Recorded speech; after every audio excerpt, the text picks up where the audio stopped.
Hello मेरे प्यारे बच्चों, मैं आर के सर स्वागत करता हूं आपका मेरे ऑफिशियल चैनल आर के विद्यापीठ में। 5, 6, 9, 10, 11 जून की शिफ्टों में जो पेपर हुए हैं उनको एनालिसिस करके 12 जून का पेपर सेट किया है।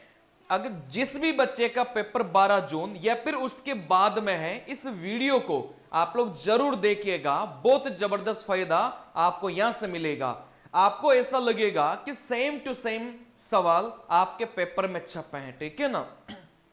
चलिए बिल्कुल बिना देरी के अपन वीडियो को स्टार्ट करते हैं। देखो सवाल में क्या बोला गया था। वर्ष के प्रथम 3 महीनों में ललित की प्रतिमा औसत आय 22,272 थी। अप्रैल में उसकी आय प्रथम 3 महीनों की औसत आय से 75% अधिक थी। यदि पूरे वर्ष के लिए उसकी प्रति माह औसत आय 84,460 है, तो मई से दिसंबर तक ललित की प्रतिमा औसत आय कितनी होगी। थोड़ा कैलकुलेटिव सवाल है। अगर ये सवाल दोबारा आपके कल के या फिर इसके बाद वाली शिफ्टों में किसी भी शिफ्ट में आ जाए, तो इस सवाल को आप करेंगे इकाई के अंक के मेथड से। भाई नॉर्मल जाएंगे ना तो काफी ज्यादा टाइम आपको लग जाएगा। इस सवाल को आप लोग करेंगे इकाई के अंक के मेथड से, ठीक है ना। चलिए देखो इकाई के अंक के तरीके से कैसे करना है। भाई सवाल में बोला गया था, इधर आप लोग लिखेंगे औसत, है ना, सॉरी, इधर आप लोग लिखेंगे संख्या और इधर आप लोग लिखेंगे औसत। चलिए देखो यहां से शुरुआत के जो 3 महीने हैं इनका जो औसत दे के रखा था वो 22,272 था। लेकिन मैंने आपको क्या बताया, भाई इकाई के अंक का प्रयोग करके आप तो उत्तर निकाल लो, ठीक है ना। चलिए तो यहां से 3 महीने का जो औसत था वो तो बहुत बड़ा था, लेकिन इकाई के अंक का प्रयोग करके निकाल लो, ठीक है ना। चलिए फिर यहां से अप्रैल महीने में उसकी आय, मतलब अप्रैल महीना, 1 महीने की बात करिए। जैसे 3 महीने का बोला था वैसे इधर अप्रैल महीना मतलब 1 महीने की बात करी है। और यहां से जो अप्रैल का औसत था वो कितना था, प्रथम 3 महीनों की औसत आई से 75% अधिक था। कहने का मतलब जो अप्रैल का औसत था वो 3 महीने की औसत आई, 3 महीने की औसत आई 22,272, 75% अधिक था। अब 75% अधिक को अपन क्या बोलेंगे, 175% बोलेंगे, ठीक है ना। चलिए देखो 25 से काटेंगे 7 बार, 25 से काटेंगे 4 बार, इसको काटा, चारों पंजे 20, है ना। यहां से 2 बचा, चारों पंजे 20, 2 बचा, 4 छंग 24 और यहां से 8। चलिए जैसे इन दोनों को गुणा करेंगे तो पूरा गुणा मत करो, क्योंकि अपन तो उत्तर इकाई के अंक के माध्यम से निकाल रहे हैं। 7 को 8 से गुणा करेंगे, कई सारी लंबी संख्या आएगी, लेकिन इकाई के अंक में कितना आएगा, आप बोलेंगे सर 6 आएगा, ठीक है ना। चलिए अच्छा टोटल मिलाकर कितने महीने होते हैं, 12 महीने। 3 और 1 4 महीने गुजर चुके, कितने महीने बचे, 8 महीने बचे। इन 8 महीनों का औसत कितना होगा, यही तो अपन को निकालना है, ठीक है ना। चलिए और टोटल मिलाकर जो 12 महीने का औसत था ना, वो सवाल में कितना देके रखा है, 84,460।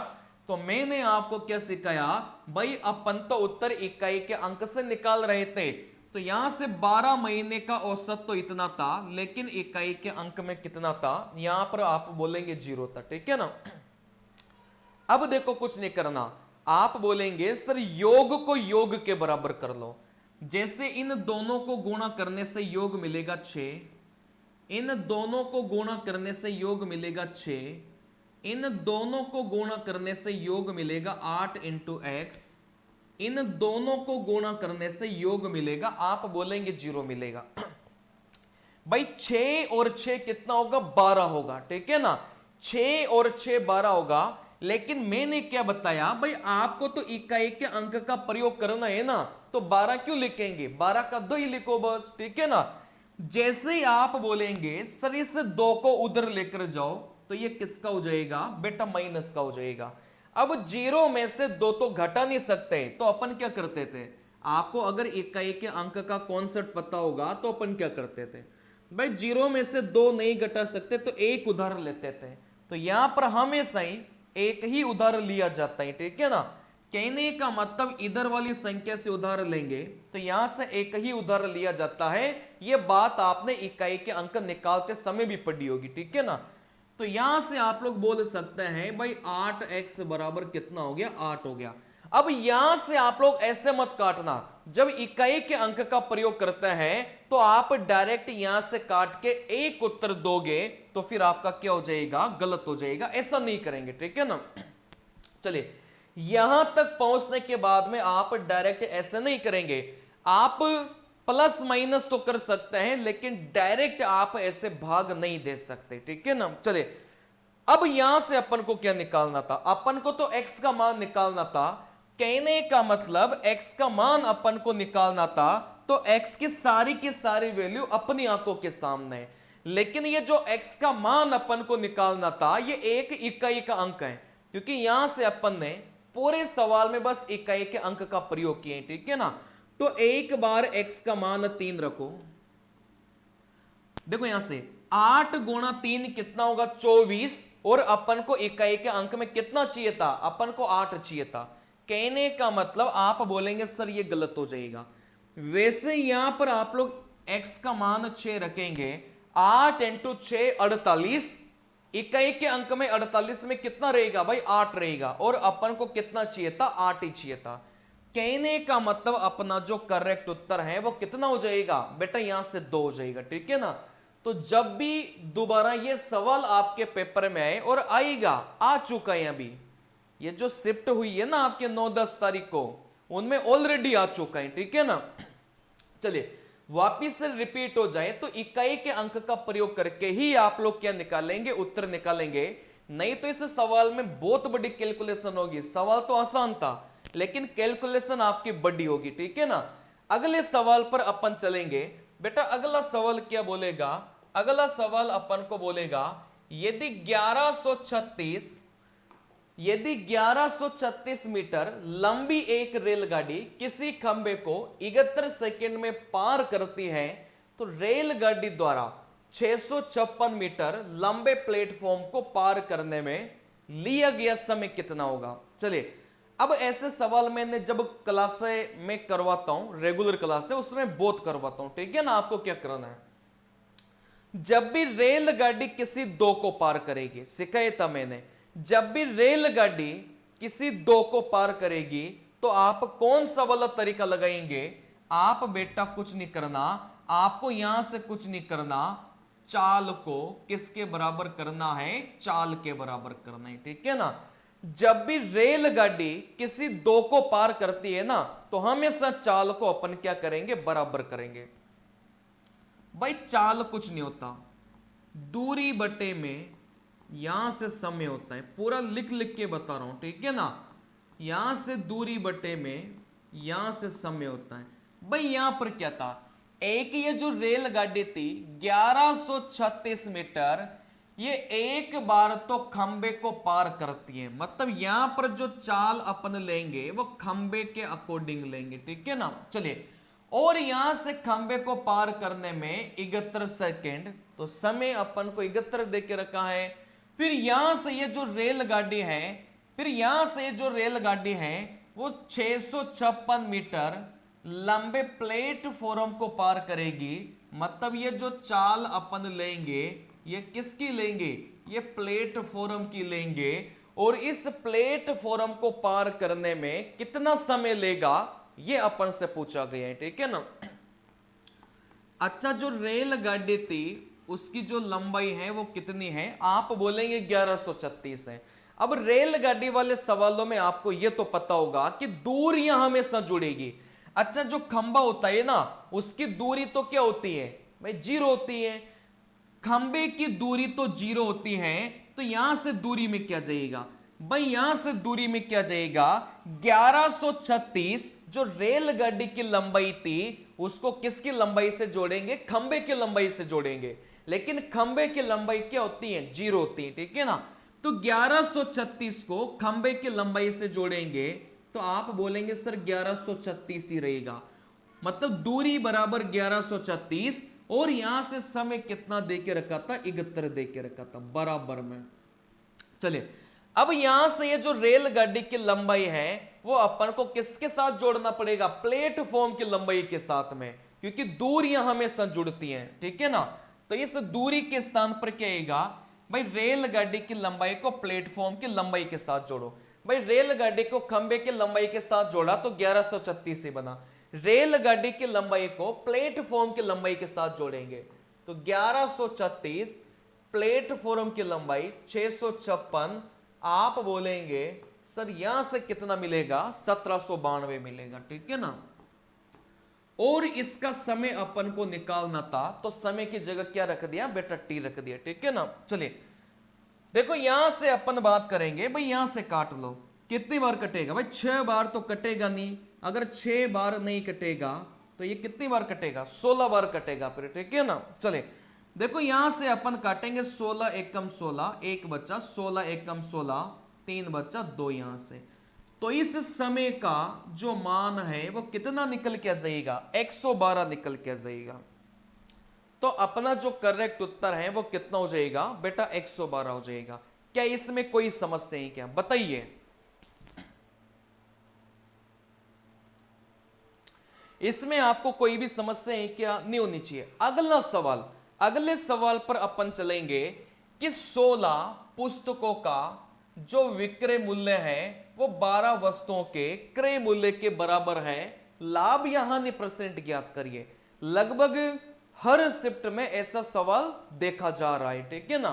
चलिए तो यहां से क्या बोला गया था भाई, 16 पुस्तकों का विक्रय मूल्य, इस 16 पुस्तकों का जो विक्रय मूल्य है वो किसके बराबर है, 12 वस्तुओं के क्रय मूल्य के बराबर, 12 वस्तुओं के क्रय मूल्य के बराबर है।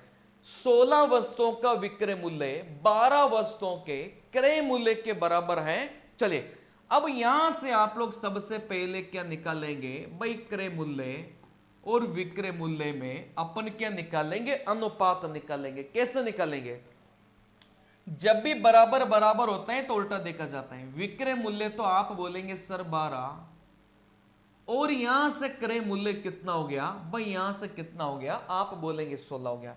जब भी बराबर बराबर होता है तो आप बोलेंगे सर ऐसे उल्टा देखा जाता है, ठीक है ना। चलिए तो यहां से क्रय मूल्य 16, विक्रय मूल्य 12, तो आप बोलेंगे भाई यहां पर क्या हो गई, हानि हो गई।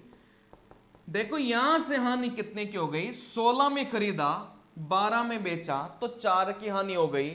लाभ हानि परसेंट हमेशा क्रय मूल्य पर निकाला जाता है, गुणा करेंगे 100 से।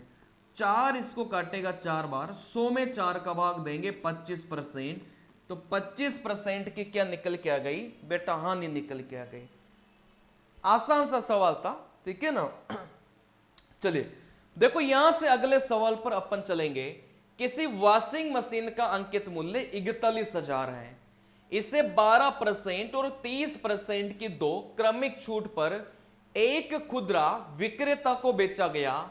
खुदरा विक्रेता ग्राहक को 50% की छूट इसके नए अंकित मूल्य पर देकर अपने क्रय मूल्य पर 25% का लाभ अर्जित करना चाहता है। उसे वॉशिंग मशीन का अंकित मूल्य कितना रखना चाहिए। अच्छा सवाल को है ना यहां से बाद में पढ़ना, ठीक है ना। चलिए इस सवाल को यहां से लेकर यहां तक बाद में पढ़ना, यह तो बाद की बात है। सबसे पहले स्टार्टिंग की 2 लाइनों को निपटाइए। स्टार्टिंग की 2 लाइनों में क्या बोला गया था भाई, जो अंकित मूल्य था शुरुआत वाला वो कितना था, 41,000 था, और इसको 2 छूट प्रदान की। पहली छूट 12% और दूसरी छूट इसको कितने प्रदान की गई बेटा, 30% प्रदान की गई, ठीक है ना। पहली छूट 12% और दूसरी छूट कितनी प्रदान की गई, 30% प्रदान की गई। तो 41,000 में पहले 12% की छूट दे दो, फिर 30% की छूट देना, उसके बाद क्या निकालो, इस मशीन का एक नया मूल्य निकल के आएगा। वो नया मूल्य आपको क्या करना पड़ेगा, निकालना पड़ेगा। अब 12 और 30% की छूट प्रदान की, तो आप ऐसा भी कर सकते हैं कि भाई पहले 30% की छूट दे लो, फिर 12% की दे लेना, ऐसा भी कर सकते थे। पहले 12% की दो, फिर बाद में 30% की दो, या फिर पहले 30% की दे लो, फिर 12% की दे लेना, कोई फर्क नहीं पड़ता, एक ही बात है, ठीक है ना। चलिए, तो यहां से 41,000 में जैसे मैं 30% की छूट प्रदान करूंगा, तो 41,000 जैसे 30% की छूट प्रदान करेंगे तो ये कितना परसेंट बचा भाई, 70% बचा। ये इजी, थोड़ा जल्दी हो रहा था, इस वजह से मैं ना ऐसा किया है, ठीक है ना। चलिए, तो यहां से कितना बचा भाई, 41,000 में 41,000 था, 1 2 3 जीरो काट दिया है ना, यहां से 28,700 होगा, ठीक है ना। चलिए देखो, 41,000 में पहले 30% की छूट प्रदान कर दी भाई, 70% बच गया। आप बोलेंगे भाई कितना हो गया, 28,700 हो गया। अब इस 28,700 में बात को समझना, अब इस 28,700 में अपन 12% की छूट प्रदान कर देंगे, ठीक है ना। चले, जैसे 12% की छूट प्रदान करेंगे तो आप ऐसा भी कर सकते हैं भाई, यहां से कितना बचेगा, यहां से 88 बचेगा, ऐसा भी किया जा सकता था, ठीक है ना। चलिए, लेकिन फिर आप इसको काटने बैठेंगे ना, आप जब इसको काटने बैठेंगे तो आप खुद समस्या में फंस जाएंगे, है ना। बात को समझना, आप इसको काटने बैठेंगे तो आप खुद किस में फंस जाएंगे, समस्या में फंस जाएंगे। तो आप क्या करो, 12% निकाल के उसको क्या कर लो, माइनस कर लो, ठीक है ना, ज्यादा सही रहेगा। आप इसका क्या निकालेंगे बेटा, 12% निकालेंगे, ठीक है ना। 12% निकालेंगे, 12 7 84, 12 8 96, और 8 कितना हो जाएगा, 104 हो जाएगा। चले, यहां से 12 2 24, 24 और 2 कितना हो जाएगा, 34 परसेंटेज था, तो 2 जीरो काटेंगे, तो यहां से कितना आ गया, 3444 आ गया। तो आप क्या करेंगे भाई, 3444 को माइनस करेंगे, 9 में से 4 गया 5, 6 में से 4 गया 2, 8 में से 3 गया 5, और यहां से 2, तो 25,256 आप बोलेंगे सर इस मशीन का नया मूल्य आ गया। और कोई बच्चा अगर ऐसा करना चाहे कि सर मैं तो पहले 12%, भाई एक तरीका तो ये था, मैं आपको बता, एक तरीका तो ये था, 41,000 12% की छूट प्रदान की तो 88% बचा, 30% की छूट प्रदान की तो 70% बचा। जैसे आप इसको हल करेंगे ना, वैसे आपका क्या निकल के जाएगा बेटा, उत्तर निकल के जाएगा। बात को समझना, एक तरीका तो ये था, ठीक है ना। चलिए, दूसरा तरीका क्या है कि आप जैसे 12% की छूट प्रदान कर दो, जैसे 12% की छूट प्रदान करेंगे तो 41,000 का 12% निकाल लो, कितना हो गया भाई, 2 जीरो तो काटे दो, है ना। 12 एकम 12, 12 चौके 48, 1 49, तो 4,920 माइनस कर दो, 4,920 माइनस कर दो, तो यहां से कितना बचा भाई, यहां से 9 में से 9 गया जीरो, है ना, और 40 में से 4 गया, यहां से 36,080 बचा, ठीक है ना। चलिए, तो यहां से 36,080 बचा, अपन ने क्या किया, 41,000 का 12% निकाल के माइनस कर दिया, 36,080 बचा। फिर 30% की छूट प्रदान करेंगे तो आप बोलेंगे सर कितना परसेंट बचा, 70% बचा। 7 की गुणा करना आसान था, इस वजह से ऐसा कर लिया, ठीक है ना। चलिए देखो, यहां से 7 8 56, यहां से 5 बचा, 7 6 42, 7 या 21 और 4 कितना हो जाएगा, 25, 25 256, 7 21 4, 25 256 आएगा, है ना। यहां से कुछ मिस्टेक कर दी होगी, तो 25 200, यहां से 56, ठीक है ना। चलिए, तो कैसे भी निकाल लेना, मतलब आप ऐसे करेंगे ना भाई, 41,000 12% की छूट 88%, 30% की छूट 70%, अगर ऐसे करेंगे तो भी आपका जो उत्तर है वो यही निकलेगा, ठीक है ना। चलिए, अब यहां से क्या निकला भाई, यहां से तो अंकित मूल्य था, अंकित मूल्य में छूट प्रदान करने के बाद में ये जो बंदा था ना, इसने इस वस्तु को इतने में खरीदा। अब आप ऐसा मत समझना कि सर अंकित मूल्य में छूट प्रदान करने के बाद तो विक्रय मूल्य आता है, लेकिन आप खुद बताइए ये जो विक्रय मूल्य है वो इस आदमी के लिए है, ठीक है ना। ये जो 25,256 था, आप खुद बताइए भाई यहां पर एक आदमी है, 3 आदमी है, इस आदमी ने कोई भी सामान बेचा इस आदमी को, मतलब कितने में, 25,256 में, ठीक है ना। इस आदमी ने इस आदमी को सामान बेचा 25,256, तो 25,256 जो विक्रय मूल्य है ना वो इस आदमी के लिए है, ठीक है ना। लेकिन इस आदमी ने इतने मूल्य में सामान खरीदा, तो 25,256 इस आदमी का क्या हो गया, आप बोलेंगे बेटा क्रय मूल्य हो गया। ये बात समझ में आई होगी भाई, इसने इसको सामान बेचा तो 25,256 इस आदमी का विक्रय मूल्य हो गया। लेकिन इस आदमी ने 25,256 में कोई मशीन खरीदी, तो इसके लिए ये क्या हो गया बेटा क्रय मूल्य हो गया। जो सवाल में अपन से पूछा गया था ना वो इन दोनों बंदों के बारे में पूछा गया था, तो इसको अपन हटा देंगे, ठीक है ना। इन दोनों बंदों के बारे में अपन से पूछा गया था, तो 25,256 इस आदमी का क्या हो जाएगा बेटा क्रय मूल्य हो जाएगा, ठीक है ना। आगे होगी बात समझ में। चलिए, तो यहां से आप लोग बोलेंगे सर 25,256 आपका क्या हो गया बेटा क्रय मूल्य हो गया, है ना। कैसे हुआ अभी मैंने समझाया। चलिए, फिर यहां से अगला सवाल क्या है, यहां से अगला सवाल क्या है कि 50% की छूट, देखो यहां से 50% की छूट, और यहां पर बोला गया था 25% का यहां से लाभ। अच्छा, मैंने आपको एक बात समझाई थी कि छूट परसेंटेज और लाभ परसेंटेज अगर एक साथ दिया जाता है तो आप अंकित मूल्य और क्रय मूल्य में क्या निकाल सकते हैं, रिश्ता निकाल सकते हैं, ठीक है ना। चलिए, तो यहां से क्रय मूल्य और यहां से अंकित मूल्य में अपन क्या निकालेंगे बेटा, रिश्ता निकालेंगे। इन दोनों से आपने पढ़ा भी होगा भाई, यहां से रिश्ता निकालते समय अंकित मूल्य की साइड तो अपन किसको रखते हैं, लाभ या हानि को रखते हैं, और क्रय मूल्य की साइड अपन किसको रखते हैं बेटा, छूट को रखते हैं। मैंने सिखाया था आपको, ठीक है ना। जैसे 50% की छूट है तो 50 बचा, 25% का लाभ है तो कितना हो गया, 125 हो गया। 25 से काटेंगे 2 बार, 25 से काटेंगे 5 बार, तो यहां से क्रय मूल्य और अंकित मूल्य का जो अनुपात है वो कितना आ गया बेटा, 2:5 आ गया। सवाल में क्रय मूल्य अपन को दे के रखा है और अपन से क्या पूछा गया था, अंकित मूल्य पूछा गया था, ठीक है ना। तो आप एक इकाई का मान निकाल लो। कैसे निकालेंगे भाई, सवाल में जो भी रुपए में अपन को दे के रखा हो ना उसको ऊपर रखेंगे। तो यहां से क्रय मूल्य तो यहां से रख दिया, अब इसी का ही अनुपात वाला मान नीचे। बेटा यहां से क्रय मूल्य कितना था, आप बोलेंगे 2 है, ठीक है ना। तो यहां से 2 दूनी 4, 1 बचा, 6 दूनी 12, 2 दूनी 4, और यहां से 8।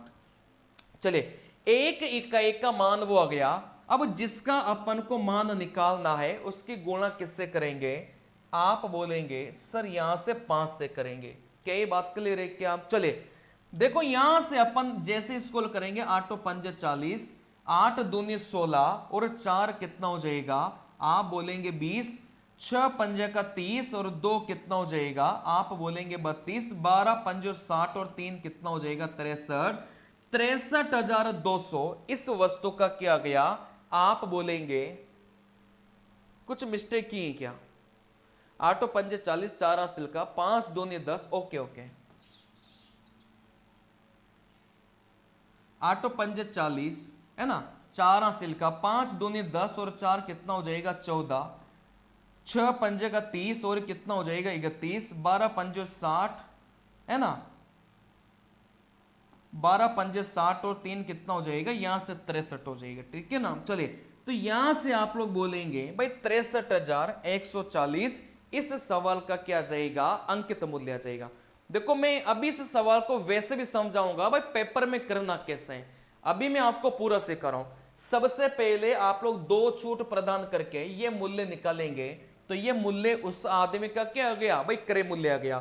फिर क्रय मूल्य और अंकित मूल्य का अनुपात निकालना है, या तो क्रय मूल्य देकर अंकित मूल्य पूछेगा या अंकित मूल्य देकर क्रय मूल्य पूछेगा, ठीक है ना। चलिए अब इस सवाल को क्या इतना बनाना जरूरी था क्या इस सवाल को इतना बनाना जरूरी था क्या? आप बोलेंगे नहीं था। देखो इस सवाल को पेपर में कैसे बनाना था, ठीक है ना। इस सवाल को पेपर में कैसे बनाना था, बात को समझना। ये मैंने आपको पूरा समझाया, लेकिन पेपर में बनाना कैसे था बेटा? यहां से सीधा आप लोग निकालेंगे क्रय मूल्य और यहां से अंकित मूल्य का अनुपात निकालेंगे। भाई यहां से कैसे निकालेंगे? क्रय मूल्य के साइड तो छूट को रखना है और अंकित मूल्य के साइड में लाभ या हानि को रखना होता है, ठीक है ना। देखो यहां से 50% की छूट तो 50 बचा, 25% का लाभ तो 125 बचा, 25 से काटा यहां से 2 बार, 25 से काटा यहां से 5 बार। कहने का मतलब क्रय मूल्य और अंकित मूल्य का अनुपात कितना आ गया? 2:5 आ गया। सवाल में अंकित मूल्य पूछा गया था, मतलब अंकित मूल्य अपन से पूछा गया था, तो यहां से अंकित मूल्य कितना है बेटा? 5 है।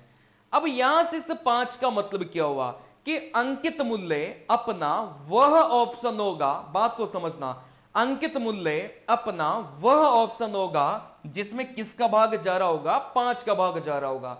आप लोग सारे ऑप्शन को देखेंगे तो एक ही ऑप्शन ऐसा था जिसमें किसका भाग जा रहा था? 5 का भाग जा रहा था, ठीक है ना।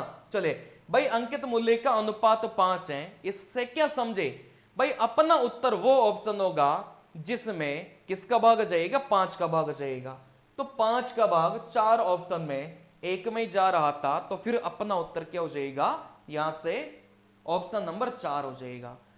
ये सवाल अगर किसी भी शिफ्ट में रिपीट हो जाए ना, रिपीट हो चुका है इसलिए मैं बोल रहा हूं, ठीक है ना, तो आपको डायरेक्ट किससे जाना है? आपको डायरेक्ट ऑप्शन से जाना है, ठीक है ना। चलिए बेटा 147 का स्क्वायर था। देखो ये स्क्वायर वाला सवाल भी पूछा गया है। हाल फिलहाल में जो पेपर हुए हैं, हाल फिलहाल में जो पेपर हुए हैं उसमें 147 का स्क्वायर पूछा गया है। अब 147 का जो स्क्वायर है मैं आपको ये सिखाऊंगा कि बेटा स्क्वायर निकालना कैसे है, ठीक है ना। चलिए जैसे कोई सी भी संख्या हो 371, जैसे मुझे इसका स्क्वायर निकालना है, ठीक है ना। जैसे 371 या फिर आप तो यूं मान लो जैसे यहां से 142 का होल स्क्वायर है, 142 था ना, 147 का तो अपन करेंगे सही, तो आप लोग ऐसा कर लो 127 का होल स्क्वायर निकाल लो, ठीक है ना। चलिए किसी भी संख्या का होल स्क्वायर निकालने के लिए आप लोग क्या कर लो, ये जो संख्या है ना इसको 2 भागों में डिवाइड कर लो। अब 2 भागों में डिवाइड करते समय पीछे वाली संख्या बस एक ही अंक होना चाहिए। आप जब भी 2 भागों में डिवाइड करेंगे ना तो ये पीछे वाला अंक आपका कितना अंक होना चाहिए? एक ही अंक होना चाहिए। अब 12 का स्क्वायर किया 144, इस 7 का स्क्वायर किया आप बोलेंगे 49। अब यहां से इस पहली वाले जो अंक है, ये जो पहला वाला अंक है यहां पर क्या लगाएंगे? क्रॉस का निशान लगाएंगे, ठीक है ना। चलिए अब इन तीनों संख्या को गुणा करो, 12 × 7 × 2, तीनों संख्या को गुणा करना है। तो 12 × 7 कितना हो गया? 84। इसको 2 से गुणा करेंगे तो आप बोलेंगे 168। तो यहां से कितना हो गया? 168 हो गया। बस जोड़िए 6 4 10 1 11 14 15 1 कितना हो जाएगा? 16। तो आप बोलेंगे सर 127 का होल स्क्वायर कितना हो गया? 16,129 आ गया। वैसे यहां से अपन बात करेंगे 147 का होल स्क्वायर, इसको जब भी अपन तोड़ेंगे ना ऐसे टुकड़ों में तोड़ेंगे कि इसके इधर बस एक ही अंक होना चाहिए। 14 का स्क्वायर कितना हो गया? 196। 7 का स्क्वायर कितना हो गया? 49। इस लास्ट वाले को अपन क्या करेंगे? छोड़ देंगे, तीनों को गुणा करो। 14 × 7 कितना हो गया? या फिर ऐसे कर लो 2 × 7 × 14 करना था, तो 2 × 7 14 × 14 कितना हो गया? 196 हो गया। बस इनको अपन को क्या करना है? जोड़ना है। बेटा यहां से 9 6 4 10 10 की 0 0 9 लास्ट में कहां आ रहा था? एक ही ऑप्शन में आ रहा था, ठीक है ना। पूरा कर लो 9 6 15 1 16 19 20 एक कितना हो जाएगा 21। तो फिर अपना करेक्ट उत्तर कितना हो जाएगा 21,609 अपना करेक्ट उत्तर हो जाएगा। ठीक है ना। चलिए बेटा अगला सवाल, अगले सवाल में क्या बोला गया था, शरद अपनी यात्रा 8 घंटे में पूरी करता है, वो आधी दूरी 90 किलोमीटर प्रति घंटा की चाल से और शेष दूरी 30 किलोमीटर प्रति घंटा की चाल से तय करता है, यात्रा की कुल दूरी। देखो यहां से आप बोलेंगे सर दूरी बराबर क्या होता है, चाल इंटू समय होता है। अब यहां से मेरी बात को समझना, ये सवाल बहुत रिपीट कर रहे हैं भी। जब भी यहां से ये आधी आधी दूरी की बात करेगा तो यहां से चाल, ये चाल नहीं होती, यहां से ये जो चाल होती है ना ये औसत चाल होती है। बात को समझना, जब भी ये आधी आधी दूरी की बात करेगा, ये सवाल बहुत पूछा जाता है, जब भी ये आधी आधी दूरी की बात करेगा तो चाल यहां पर नॉर्मल चाल नहीं होती, यहां पर औसत चाल होती है। और आपको पता है कि जब दूरियां समान हो, जब दूरी समान हो तो औसत चाल कैसे निकाला जाता है, आप बोलेंगे सर 2 गुना पहली चाल इंटू दूसरी चाल बटे में दोनों चालों का अपन योग करते हैं, यही तो करते हैं। ठीक है ना भाई, 2 गुना पहली चाल कितनी है, आप बोलेंगे 90, दूसरी चाल कितनी है, आप बोलेंगे 30, इन दोनों चालों को जोड़ेंगे तो कितना हो जाएगा भाई, यहां से 120 हो जाएगा। देखो यहां से अपन काटेंगे भाई 4 बार, 2 इसको काटेगा 2 बार, 90 में 2 का भाग दिया, यहां से कितना हो जाएगा 45 हो जाएगा। तो यहां से जो औसत चाल है वो 45 निकल के आ गई। यहां से जो समय था वो 8 दे के रखा था, 8 5 40, 8 चौके 32 और 4 कितना हो जाएगा 36।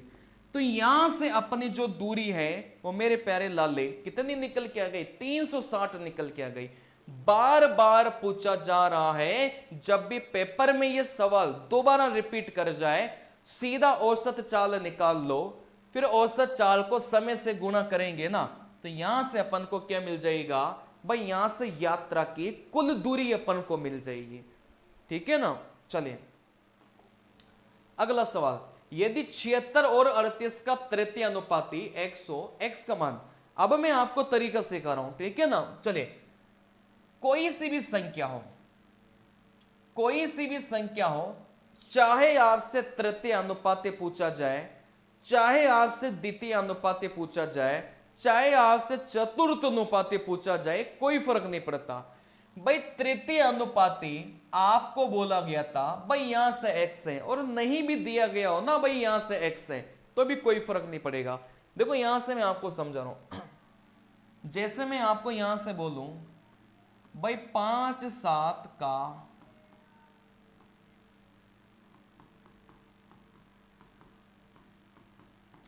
5 और 7 का द्वितीय अनुपात निकालो, तो कैसे निकालेंगे भाई, जो भी अनुपात अपन को निकालना हो ना उसकी जगह x रख लेना।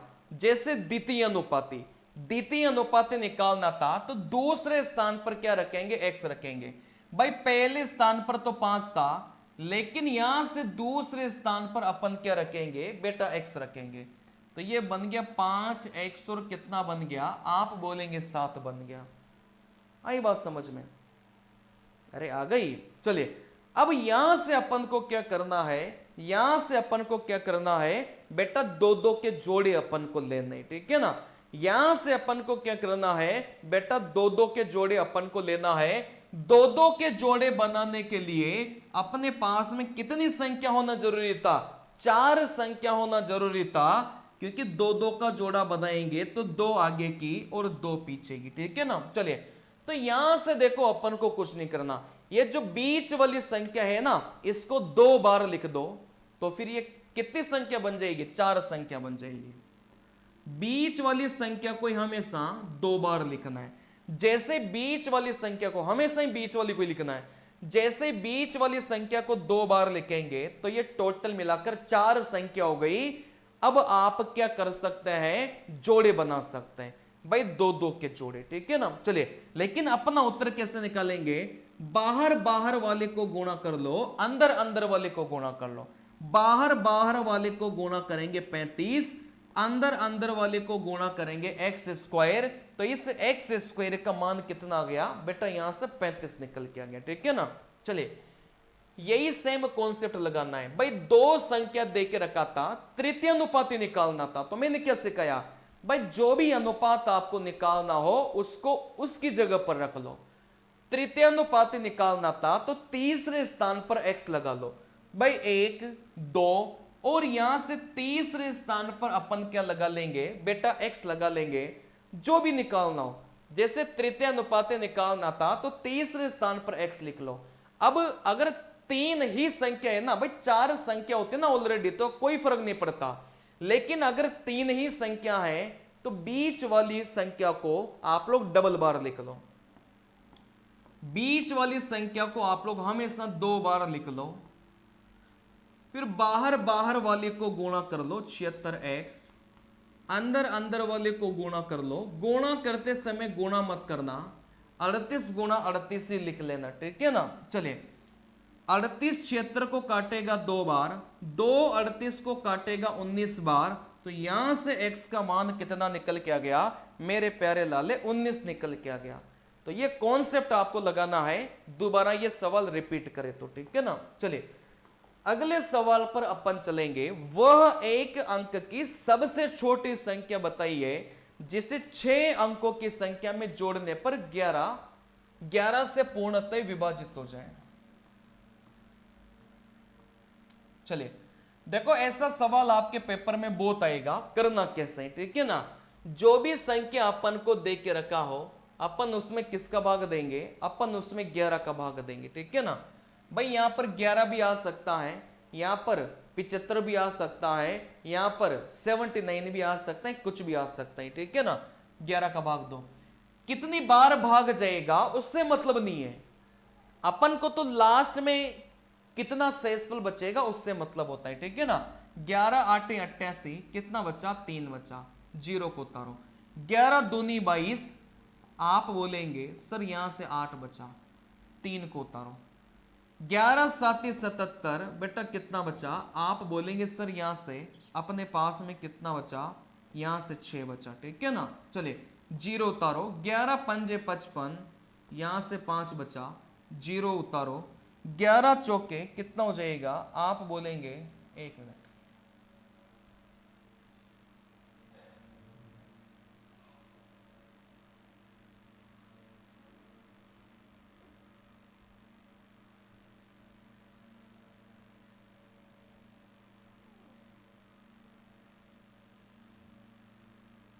चलिए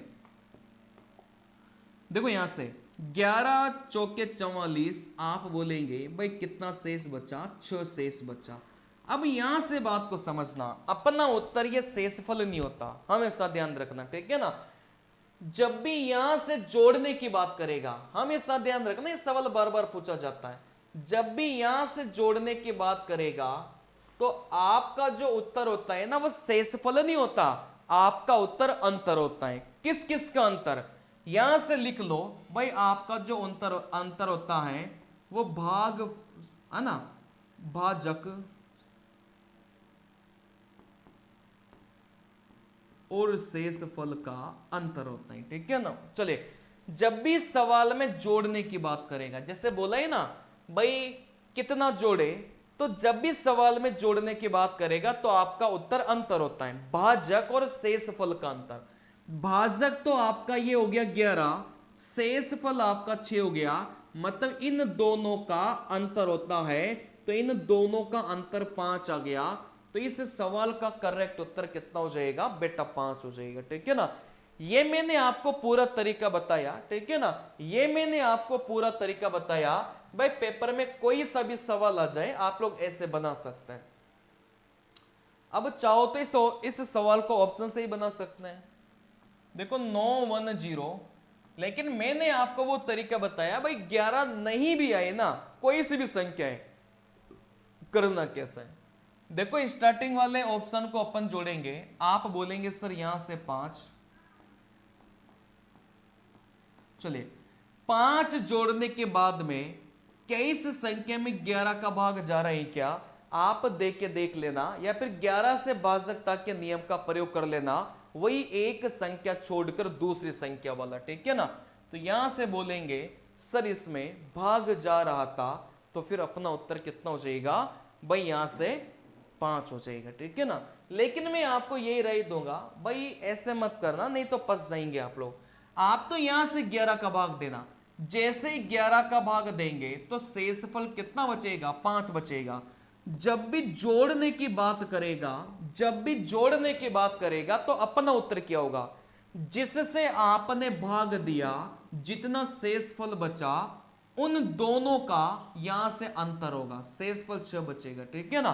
तो जब भी ऐसा सवाल आए, जब भी जोड़ने की बात करेगा, जिस संख्या से भाग दिया और जो अपने पास में शेषफल बचा उन दोनों का अंतर अपना उत्तर होगा, जब भी यहां से जोड़ने की बात करेगा, ठीक है ना। इसी सेम सवाल में घटाने की बात भी करेगा, तो जब भी वो घटाने की बात करे तो आपका जो शेषफल है ना, वही आपका क्या हो जाएगा बेटा, उत्तर हो जाएगा। दो सवाल पूछे जाता है, जब भी जोड़ने की बात करेगा तो आपका उत्तर क्या होगा, अंतर होगा, जिससे भाग दिया और जितना शेषफल बचा उन दोनों का अंतर। इसी सवाल में घटाने की बात भी करेगा तो जो शेषफल बचेगा वही आपका क्या हो जाएगा, उत्तर निकल के आ जाएगा, ठीक है ना। चलिए अगला सवाल, दो संख्याओं का HCF और एलसीएम क्रमशः 57, 114 है। यदि एक संख्या दूसरी संख्या की 9/2 गुनी है, यहां से 9/2 गुना था, एक बार मैं चेक कर लेता हूं।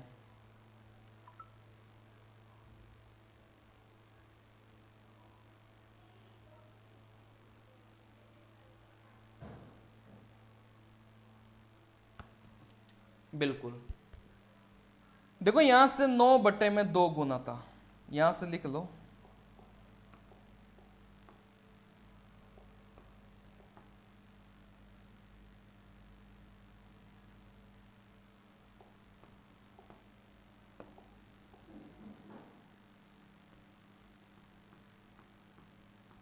है ना, 9/2 गुना लिख लेना। बड़ी संख्या कौन सी है ये अपन को निकालना था। देखो आपको ये तो पता होगा भाई, पहली संख्या इंटू दूसरी संख्या किसके बराबर होता है, एलसीएम इंटू एचसीएफ के बराबर होता है, ठीक है ना। सवाल में बोला गया था भाई पहली संख्या और दूसरी संख्या आपस में कितना गुना देके रखा था, 9/2 गुना देके रखा था। कहने का मतलब पहली संख्या को x मानेंगे तो दूसरी संख्या कितनी हो जाएगी, 9/2x अपनी दूसरी संख्या हो जाएगी। यही तो होगा, यही तो बोला है सवाल में भाई, पहली संख्या दूसरी संख्या की है ना कितनी गुना है। यदि एक संख्या दूसरी संख्या के 9/2 गुनी है तो पहली संख्या x है तो दूसरी संख्या कितनी हो जाएगी, 9/2x हो जाएगी, ठीक है ना। आता होगा इतना भाई, पहली संख्या अगर x है तो दूसरी संख्या कितनी हो जाएगी, 9/2x हो जाएगी। ये तो सवाल में बोला है, ठीक है ना।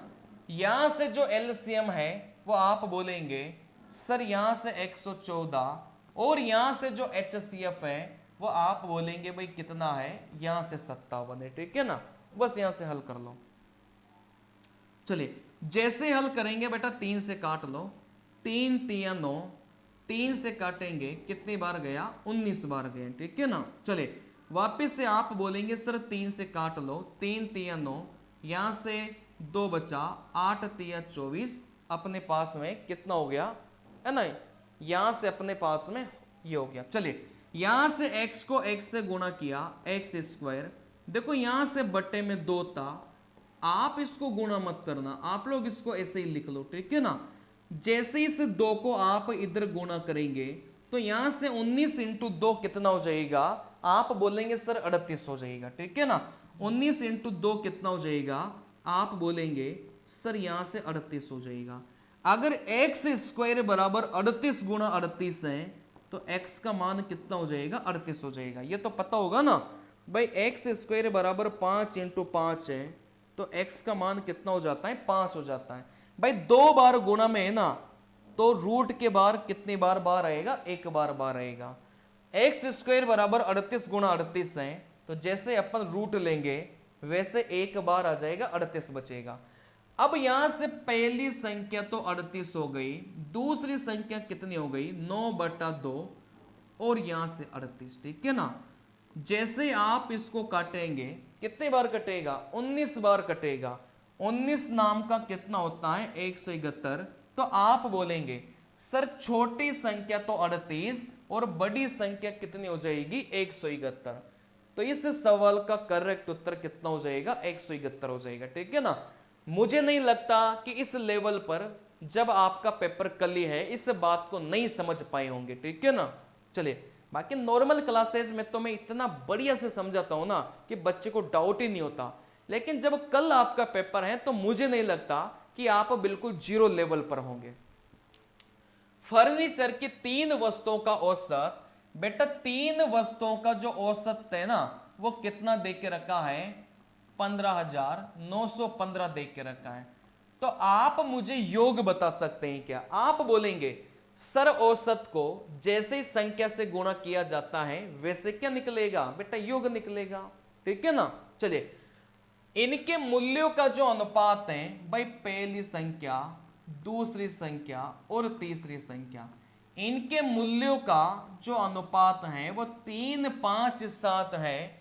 तो जो सबसे महंगी वस्तु है उसका मान अपन को निकालना है, ठीक है ना। चलिए तो कहने का मतलब सबसे पहले तो एक इकाई का मान निकाल लो 15, 9, 15 इंटू 3। चलिए देखो एक इकाई का मान कैसे निकालेंगे, टोटल मिलाकर योग इतना है, आप चाहो तो गुणा करके भी लिख सकते हैं। और यहां से योग देखेंगे तो यहां से योग कितना आ गया बेटा यहां से 15 आ गया।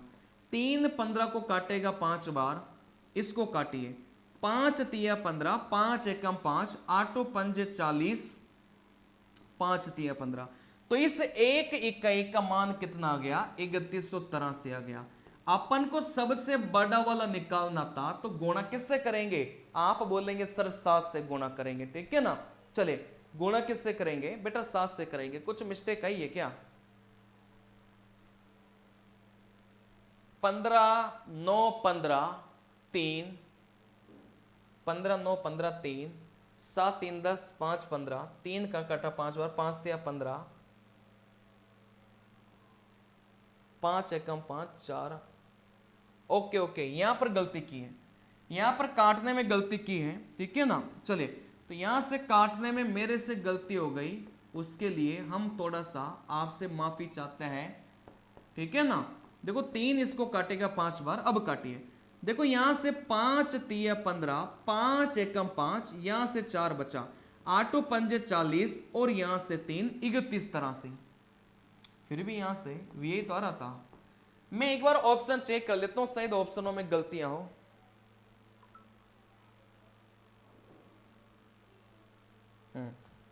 मैं वही बोल रहा था ऑप्शन गलत लिखे हैं। देखो 22,281 एक ऑप्शन था, ये 3 नहीं है पीछे,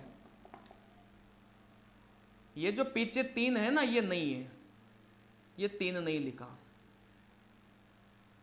और यहां से ये ऐसे ही मतलब पूरा ऐसा है, ठीक है ना।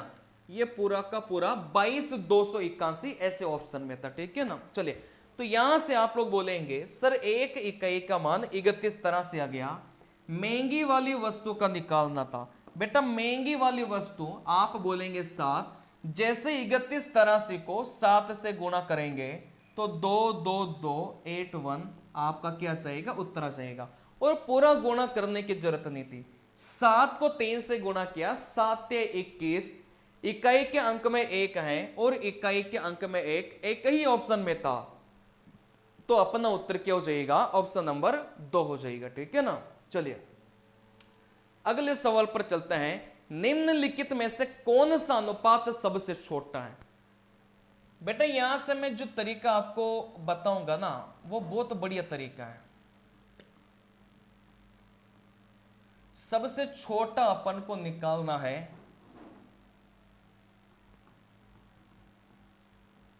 चलिए सबसे छोटा अपन को निकालना है। अगर क्रॉस वाले तरीके से करेंगे तो काफी लंबा चला जाएगा, क्रॉस वाले तरीके से करेंगे काफी लंबा चला जाएगा।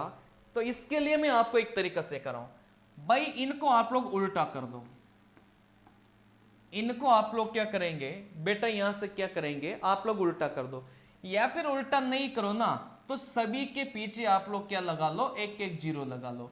अगर सभी के पीछे आप लोग एक एक जीरो लगाते हैं तो भी कोई फर्क नहीं पड़ेगा, ठीक है ना। अब यहां से पूरा भाग मत दो, मतलब समथिंग समथिंग अनुमानित भाग दो। जैसे 290 में 42 का भाग देंगे तो समथिंग समथिंग कितनी बार जाएगा, आप बोलेंगे सर यहां से 7 बार सही चला जाएगा, 7 दूनी 14, 7 चौक 28 1 29 नहीं जाएगा, मतलब 6 बार जाएगा, 6 पॉइंट समथिंग बार जाएगा, ये मुझे पता चल गया, ठीक है ना। 110 में 60 का भाग देंगे तो 2 बार नहीं जाएगा, एक ही बार जाएगा। 190 में 36 का भाग देंगे, एक बार से तो ज्यादा ही जाएगा, भाग मत दो भाई, एक बार से तो ज्यादा ही जाएगा ना। ये कितने बार जाएगा, आप बोलेंगे सर करीब 6 बार जाएगा, है ना, 6 बार नहीं जाएगा, 5 बार जाएगा। लेकिन यहां से भाग देने की जरूरत नहीं थी, अपन को सबसे छोटा देखना था भाई, सबसे छोटा भाई 1 पॉइंट समथिंग आएगा, तो यहां से सबसे छोटा अब तक तो 1 मिल चुका है। 190 में 36 का भाग देंगे भाई, एक बार से तो ज्यादा ही रहेगा, 2 3 4 कितना भी रह सकता है, मतलब 5 पॉइंट समथिंग है। 170 में अपन 33 का भाग देंगे तो आप बोलेंगे सर ये तो करीब करीब कितने बार रहेगा भाई, करीब करीब 6 बार रहेगा, ठीक है ना।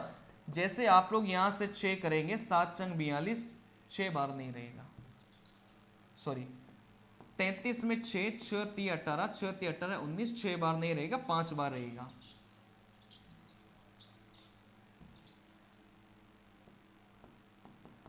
पांच या 15, 5 या 15, है ना। चलिए तो यहां से कितनी बार रहेगा, 5 बार रहेगा। अब मतलब भाग देने की जरूरत नहीं थी, अपन को सबसे छोटा चाहिए था, वैसे पता लग रहा था भाई 1 से तो ज्यादा ही रहेगा, वैसे पता लग रहा था भाई 1 से तो ज्यादा ही रहेगा, तो सबसे छोटा यहां से क्या हो जाएगा 11 बट्टे में 60, तो अपना करेक्ट उत्तर कितना हो जाएगा 11 बट्टे में 60।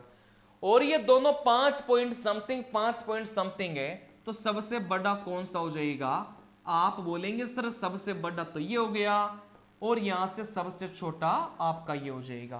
पूरा भाग देने की जरूरत नहीं थी, ठीक है ना। चलिए परीक्षा में ऐसे ही बनाना है। अगला सवाल, सेल के दौरान राघव ने, टाइम कितना हो गया, चलिए सेल के दौरान राघव ने 70 अंकित मूल्य की एक नोटबुक को 40% छूट, मतलब 70 रुपए प्राइस था, 40% की छूट और 20 रुपए अंकित मूल्य वाली वस्तु को 35% की छूट में उसने खरीदा, तो टोटल उसकी बचत कितने की हो गई, मतलब टोटल छूट कितने की मिली, यही सवाल में पूछा था। 70 का 40% निकालेंगे भाई, उसने 28 रुपए की बचत तो यहां पर कर दी। 20 का 35% निकालेंगे, आप बोलेंगे सर 7 रुपए की बचत यहां पर हो गई। 28 की बचत ऊपर, 7 की बचत नीचे, टोटल मिलाकर आप बोलेंगे सर 35 रुपए की बचत हो गई। तो इस सवाल का करेक्ट उत्तर कितना हो जाएगा, 35 हो जाएगा, ठीक है ना। चलिए अगला सवाल, किसी निश्चित धनराशि पर 6% वार्षिक ब्याज की दर से 2 वर्षों का साधारण ब्याज तथा वार्षिक रूप से संयोजित होने वाला चक्रवृद्धि ब्याज के बीच का अंतर 78 है, धनराशि ज्ञात करिए। देखो जब भी 2 साल का सवाल पेपर में आता है ना, तो इस मूलधन को जैसे दर से 2 बार गुणा करेंगे वैसे आपको क्या मिलेगा, अंतर मिलेगा। यह सवाल बहुत ज्यादा रिपीटेड है, जैसे मूलधन को दर से 2 बार गुणा करेंगे वैसे आपको क्या मिलेगा, अंतर मिलेगा, बस वैल्यू रख लो। मूलधन देखो यहां से दर आपकी 6% थी, तो 6 बट्टे में 100, वापिस से 6% थी, 6 बट्टे में 100, यहां से अंतर कितना हो गया, आप बोलेंगे सर यहां से जो अंतर है वो 78 देख के रखा है, ठीक है ना। बस यहां से हल कर लो भाई। यहां से कैसे हल करना है, आप बोलेंगे सर इनको अपन इधर लेकर जाएंगे,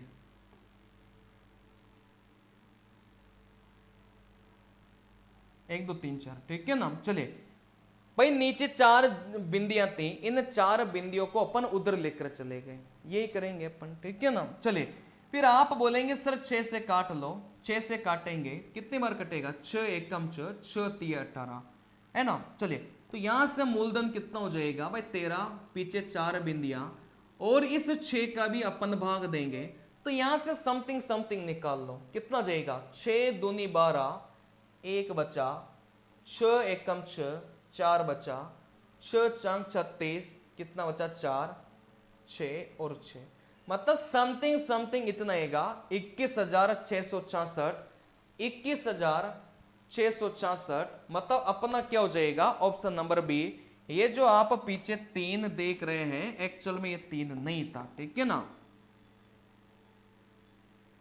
और यहां पर ये 4 भी नहीं था, और यहां पर ये 2 भी नहीं था, क्योंकि वो दूसरे नंबर का जो ऑप्शन लिखा था ना वो ऊपर ही लिख दिया, तीसरे नंबर का जो ऑप्शन लिखा था उसका 3 ऊपर ही लिख दिया, ये था। चलिए, तो यहां से 21,666 इस सवाल का जो करेक्ट उत्तर है वो क्या हो जाएगा, ऑप्शन नंबर 2 निकल के जाएगा। तो इसको आप लोग याद रखिएगा। चलिए, तो ये हुआ आपके 12 जून का जो पेपर गणित का आने वाला है, कुछ ऐसा ही पेपर आपको गणित का दिखाई देगा, ठीक है ना। चलिए, इसी प्रकार के और भी वीडियोस, डेली वीडियोस मैं आपके लिए बनाऊंगा हर शिफ्ट के लिए। उसके बाद में जो अंडर ग्रेजुएट वाले पेपर स्टार्ट होने वाले हैं उनका भी मैं आपको डेली डेली आपकी प्रैक्टिस करवाऊंगा, बिल्कुल हूबहू आपके पेपर बैठेगा एग्जाम में, ठीक है ना। चलिए, तो यहां से अपन इस वीडियो को समाप्त करते हैं। जो भी बच्चा नया हो चैनल को सब्सक्राइब कर ले, ताकि आगे के जो पेपर्स हैं वो आप लोग देख सकेंगे, ठीक है ना। चलिए, मिलते हैं अगले वीडियो में, तब तक के लिए नमस्कार मेरे प्यारे बच्चों।